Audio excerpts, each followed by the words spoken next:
Le cœur battant, je sentis un poids doux et chaud sur ma poitrine, comme si le monde s'était effondré en un instant de tendresse inattendue. Lucie, la meilleure amie de ma fille, était là, son visage si proche du mien que je pouvais compter les étoiles dans ses yeux bleus, ses lèvres effleurant presque les miennes dans un murmure silencieux. « Coralie, je ne peux plus me taire », souffla-t-elle, et ce fut comme si une tempête s'abattait sur mon existence tranquille, balayant tout ce que je croyais savoir sur l'amour. C'était une nuit d'été étouffante à Barcelone, où l'air salin de la Méditerranée se mêlait au parfum de jasmin des jardins environnants. Notre villa, perchée sur les collines de Montjuïc, offrait une vue imprenable sur la ville scintillante, mais ce soir-là, elle semblait prisonnière d'une tension invisible. Ma fille, Élise, avait insisté pour que Lucie reste dormir après une soirée passée à rire et à danser au rythme des guitares flamenco dans un bar du Barry gothique. Élise, ma petite de 23 ans, étudiante en architecture, avait rencontré Lucie à l'université. Lucie, avec ses 25 ans, ses origines mi-espagnoles mi-françaises, était comme un vent frais dans notre vie, vive, passionnée, toujours prête à débattre de littérature ou de politique autour d'un verre de sangria. Je m'appelais Coralie, 45 ans, veuve depuis 5 ans. Mon mari, un architecte français expatrié, avait succombé à un accident de voiture sur les routes sinueuses de la Costa Brava. Depuis, j'avais reconstruit ma vie autour d'Élise et de mon atelier de peinture, où je capturais les lumières vives de l'Espagne avec un pinceau imprégné de nostalgie française. Paris me manquait parfois, ses cafés philosophiques, ses pluies fines, mais Barcelone m'avait adopté, avec ses fêtes endiablées et ses secrets enfouis sous les pavés. Ce soir-là, après avoir bordé Élise dans sa chambre, j'avais offert le canapé-lit du salon à Lucie.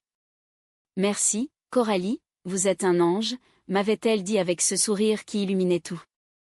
Je n'avais pas prêté attention à la façon dont ses yeux s'attardaient sur moi, ni à la chaleur qui montait en moi quand nos mains se frôlaient. Je me suis couchée, épuisée, dans ma chambre aux murs ornés de toiles inachevées, représentant des femmes au regard perdu dans l'horizon. Mais le sommeil fut agité. Des rêves confus m'assaillaient, des ombres dansantes, des lèvres effleurant ma peau. Puis, ce poids. Lucie au-dessus de moi. Ces mots résonnaient encore dans ma tête. Je me redressai légèrement, le cœur en panique.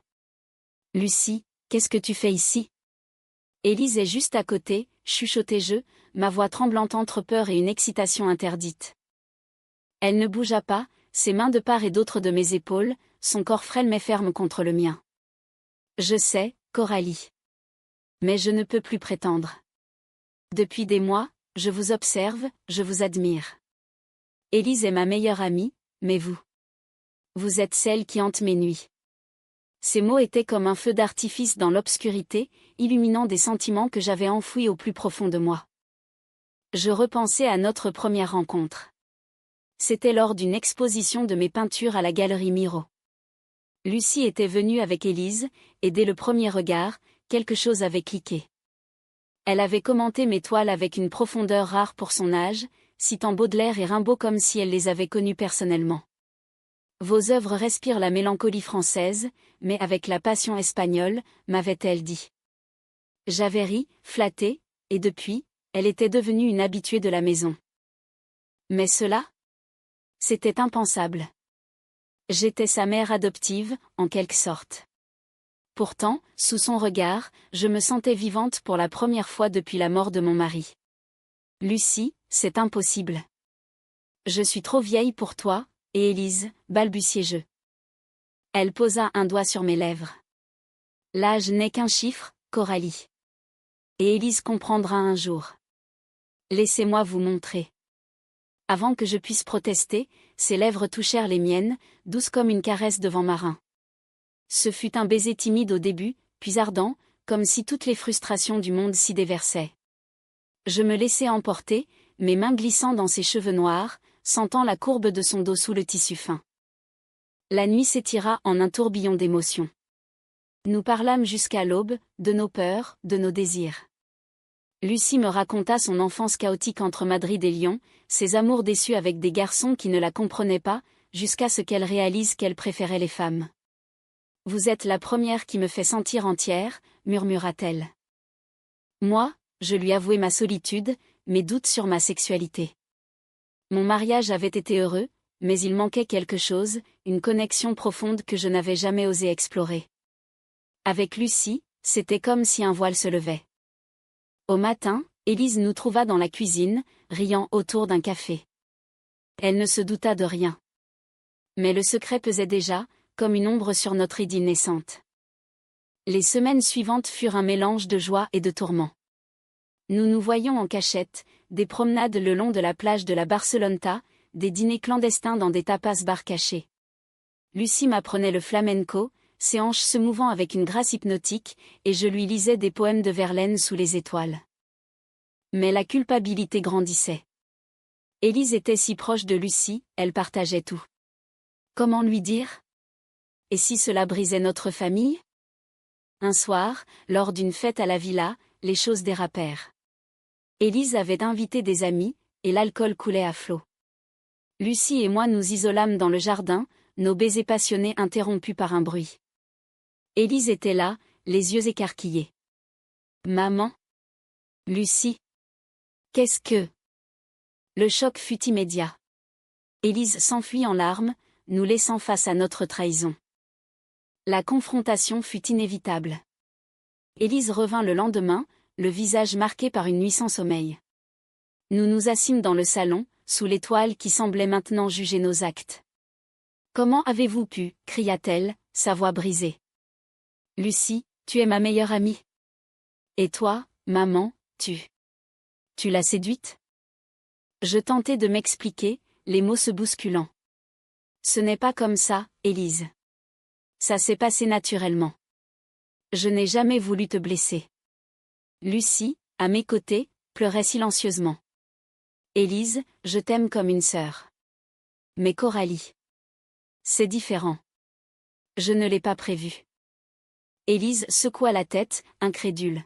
« Différent? Vous m'avez trahis toutes les deux. » Elle partit en claquant la porte, nous laissant dans un silence assourdissant. Les jours suivants furent un enfer. Élise s'installa chez une amie, refusant mes appels. Lucie et moi nous accrochions l'une à l'autre, mais la joie avait disparu, remplacée par un amour teinté de culpabilité. Nous nous promenions dans les rues de Gracia, main dans la main, mais les regards des passants semblaient accusateurs. Lucie essaya de renouer avec Élise. Elles se rencontrèrent dans un café près de la Sagrada Familia. « Explique-moi » demanda Élise. Lucie parla de ses sentiments, de comment elle avait lutté contre eux. « Je ne voulais pas te faire de mal. Mais l'amour ne se commande pas. » Élise écouta, les larmes aux yeux. « Et si c'était une phase ? Maman est vulnérable depuis papa. » Lucie secoua la tête. « Ce n'est pas une phase. C'est réel. » De mon côté, je plongeais dans mon art, peignant des toiles sombres, inspirées des tourments de Goya. Une en particulier, deux femmes enlacées sous un ciel orageux, symbolisant notre dilemme. Puis vint le haut trao.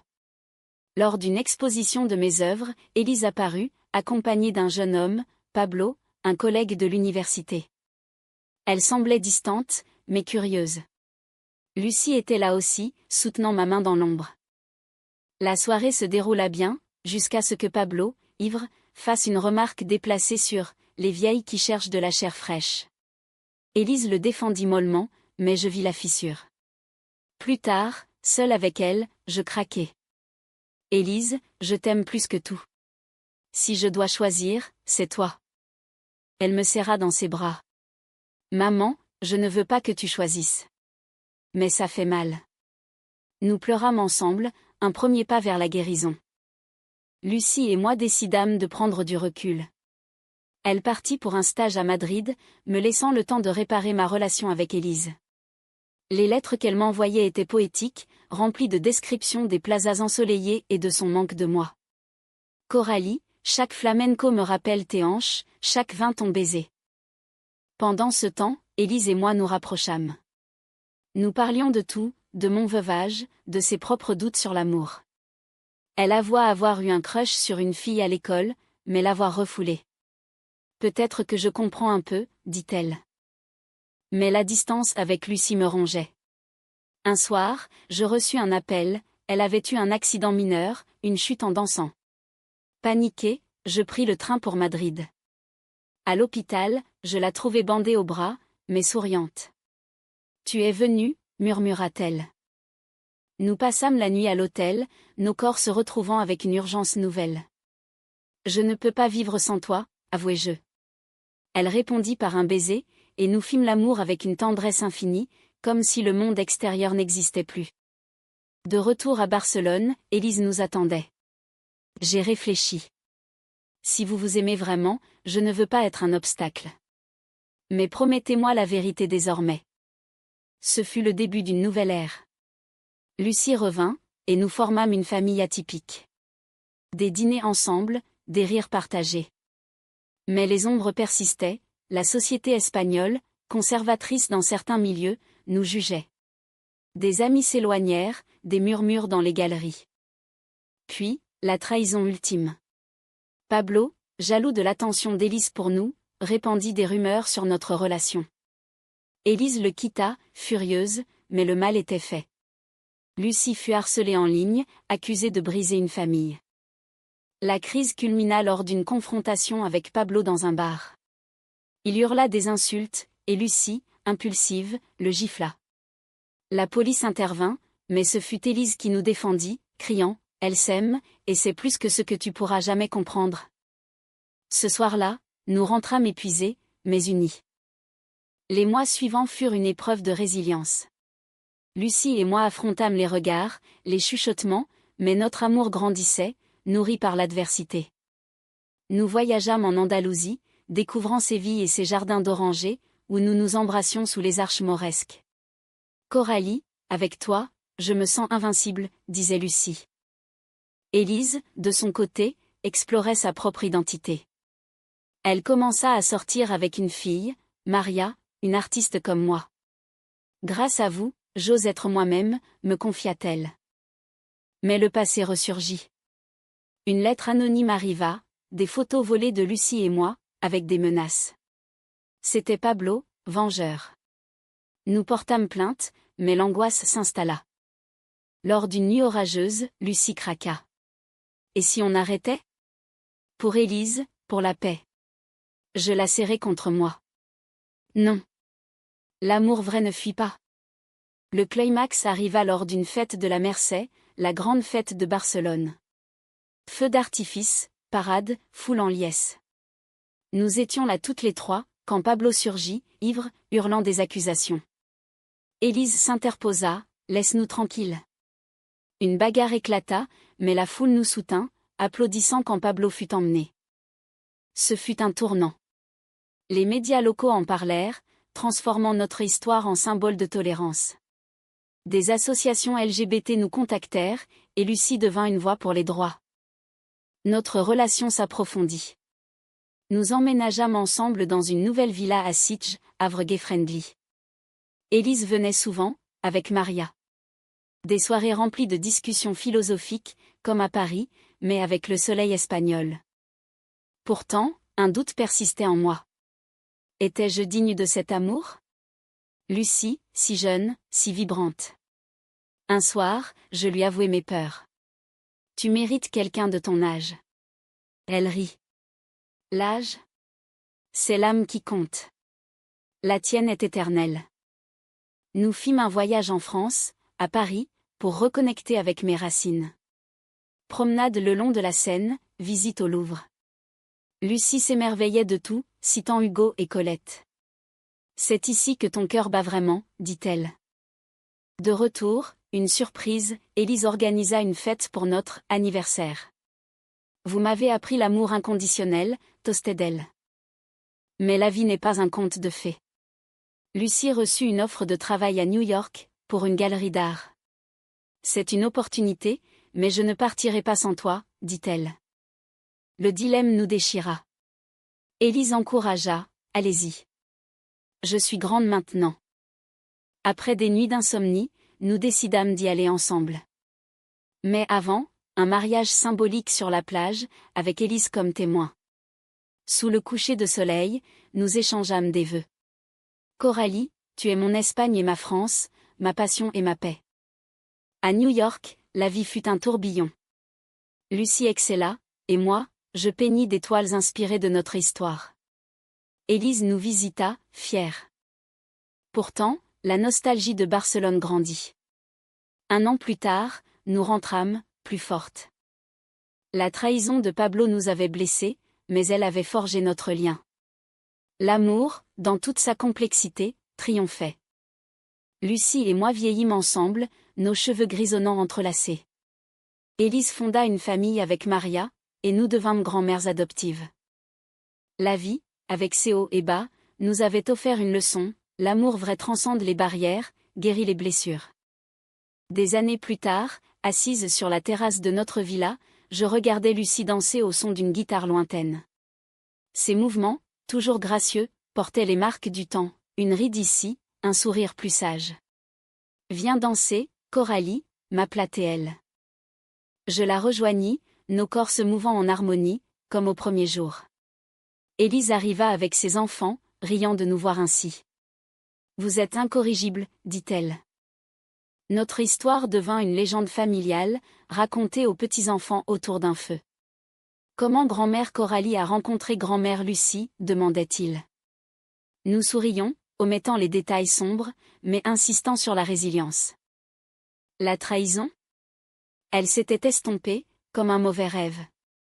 Pablo avait disparu de nos vies, peut-être regrettant ses actes. Lucie écrivit un livre sur nous, un roman teinté de poésie française et de passion espagnole. Il se vendit bien, touchant des cœurs à travers le monde. Moi, je continuais à peindre, mes toiles maintenant exposées internationalement. Une série dédiée à Lucie, Les Amours interdites, célébrant la beauté de l'amour lesbien. Mais la vie réserve des surprises. Lucie tomba malade, un cancer diagnostiqué tard. Les mois suivants furent un combat, rempli de chimio et de larmes. Élise fut notre pilier, veillant à nos côtés. Dans la chambre d'hôpital, Lucie me tenait la main. « Coralie, si je pars, souviens-toi, notre amour était éternel. » Je pleurais. « Tu ne pars pas. » Elle s'en alla paisiblement, un matin ensoleillé. Le monde s'effondra, mais son esprit resta. Élise m'aida à surmonter. Elle vit en toi, maman. Je retournai à la peinture, créant un mémorial, une toile immense de nous deux, dansant sous les étoiles. Des années après, je rencontrai une jeune artiste, rappelant Lucie. Mais mon cœur appartenait à elle pour toujours. La fin fut tragique, mais humaine, l'amour perdure au-delà de la perte, enseignant la compassion. Aujourd'hui, à 80 ans, je contemple la mer. Lucie est là, dans chaque vague. Notre histoire, cassée, achetine et romantique, reste un testament à la beauté de l'amour vrai.